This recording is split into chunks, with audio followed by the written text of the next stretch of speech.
77வது குடியரசு தின விழாவை முன்னிட்டு நடைபெற்ற தேநீர் விருந்தில் கலந்து கொள்வதற்காக எங்களது மாநில துணைத் தலைவர்கள் மதிப்புரிய திரு ஜெயபிரகாஷ் அவர்கள், மதிப்புரிய கருநாகராஜன் அவர்கள், முன்னாள் சட்டமன்ற உறுப்பினர் சேலஞ்சர் துறை அவர்களோடு நாங்கள் இதில் கலந்து கொண்டோம். இதில் பல்வேறு கட்சிகள் தலைவர்கள் இதில் கலந்து கொண்டிருந்தார்கள். அண்ணா திராவிட முன்னேற்ற கழகத்தின் சார்பாக மதிப்புக்குரிய முன்னாள் அமைச்சர்கள், மதிப்புக்குரிய அண்ணன் ஜெயக்குமார் அவர்கள், வளர்மதி அவர்கள்லாம் கலந்து கொண்டிருந்தாங்க.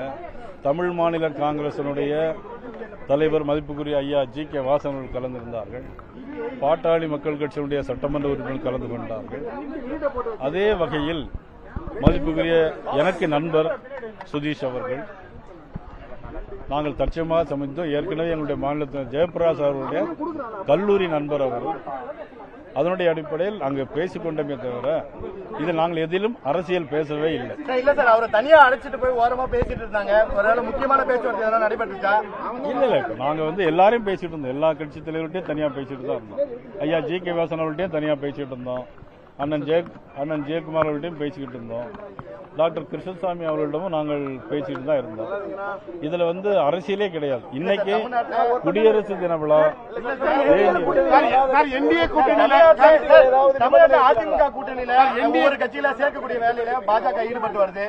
அது போல இந்த கட்சிகளையும் சேர்க்கிறதுக்கான வேலையில இப்ப நீங்க இறங்கி இருக்கீங்களா?